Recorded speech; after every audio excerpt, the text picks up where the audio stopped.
بسم اللہ الرحمن الرحیم۔ السلام علیکم۔ سورہ ملک پڑھنے کی فضیلت۔ سورہ ملک قرآن شریف کی 67ویں سورہ ہے۔ یہ قرآن شریف کے 29ویں پارے میں موجود ہے۔ اس سورہ میں کل 30 آیتیں ہیں۔ اس سورہ میں کل شبدوں کی سنکھیا 337 تھا کل اکشروں کی سنکھیا 1316 ہے۔ سورہ ملک مکہ میں نازل ہوئی تھی، اس لیے اسے مکی سورہ بھی کہا جاتا ہے۔ اس سورہ میں اللہ نے اس بات پر زور دیا ہے کہ کوئی بھی انسان اپنی منمانی نہیں کر سکتا، یعنی انسان اپنی اچھا دوسرے لوگوں پر تھوپ نہیں سکتا، اس سے زبردستی کام نہیں کروا سکتا، وہ صرف حکم دے سکتا ہے۔ اگر کوئی حکم نہیں مانے تو کوئی اس سے زبردستی نہیں کرا سکتا۔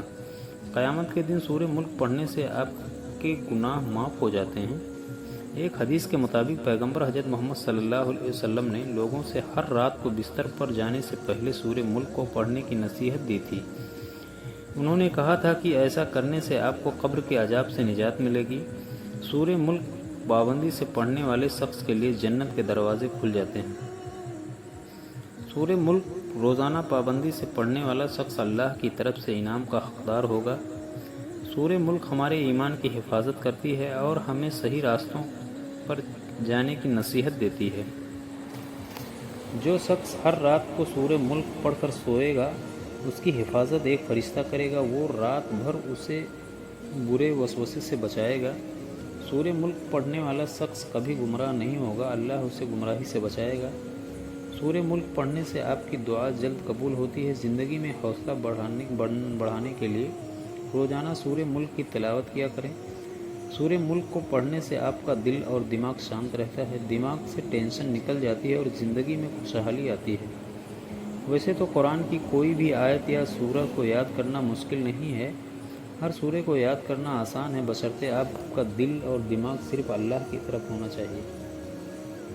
قرآن کی ہر سورہ کو اگر کوئی شخص دل سے پڑھتا ہے تو وہ سورہ اس کو اپنے آپ یاد ہو جاتی ہے۔ پھر بھی ہم آپ کو بتا دیتے ہیں کہ یہ سورہ ملک کو یاد کیسے کر سکتے ہیں۔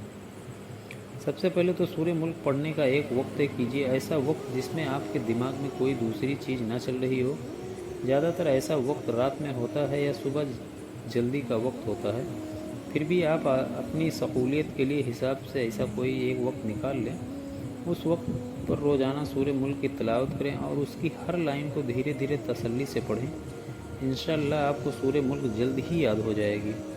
اس کے علاوہ آپ دن میں کبھی بھی سورہ ملک کو سنا کر اس سے آپ کو اس سورہ کو یاد کرنے میں اور آسانی ہو جائے گی۔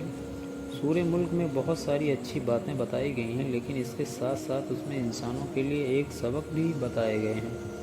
سورہ ملک میں بتایا گیا ہے کہ اللہ ہی اس دنیا کا مالک ہے، اللہ نے ہی اس دنیا کو بنایا ہے، اسی کے سہارے یہ دنیا چل رہی ہے۔ ہوا، پانی، کھانا سبھی کا انتظام وہی کر رہا ہے۔ اگر وہ ناراض ہو گیا تو پل بھر میں اس دنیا کو تباہ کر سکتا ہے۔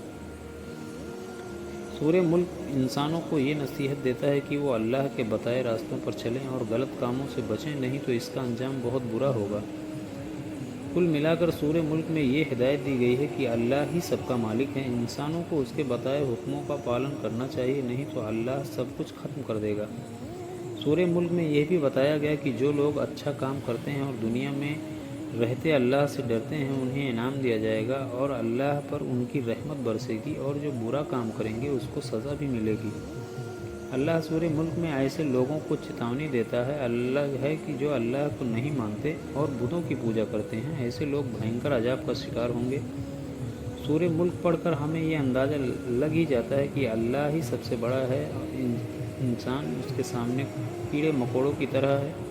اللہ ابھی چٹکی میں اس دنیا کو بنا بھی سکتا ہے اور برباد بھی کر سکتا ہے۔ آج ہم دیکھتے ہیں کہ فلاں جگہ پر بھوکمپ آیا تو ہزاروں لاکھوں لوگ مارے گئے، اور آپ سوچتے ہیں کہ پل بھر میں بڑی بڑی عمارتیں مٹی میں مل جاتی ہیں، لوگ کچھ ہی منٹوں میں دم توڑ دیتے ہیں۔ ایسی مصیبتیں کبھی بھی کہیں بھی آ سکتی ہیں، اس لیے ہمیں اپنے گناہوں سے معافی مانگنا چاہیے، صرف اللہ کے بتائے راستے پر چلنا چاہیے۔ اگر ہم امیر انسانوں کو ہی سب کچھ ماننے لگے تو اللہ ہم سے ناراض ہو جائے گا اور ہم اس کے عذاب کا شکار بھی کبھی بھی ہو سکتے ہیں۔ اس لیے ہمیں صرف اللہ کی عبادتوں پر دھیان دینا چاہیے، اپنے گناہوں کی معافی مانگنی چاہیے۔ دنیاوی زندگی ہی سب کچھ نہیں، ہمیں اپنی آخرت کو بھی یاد کرنا چاہیے تاکہ ہم جہنم کے عذاب سے بچ سکیں۔ خدا حافظ، واخر دعوانا الحمد للہ رب العالمین۔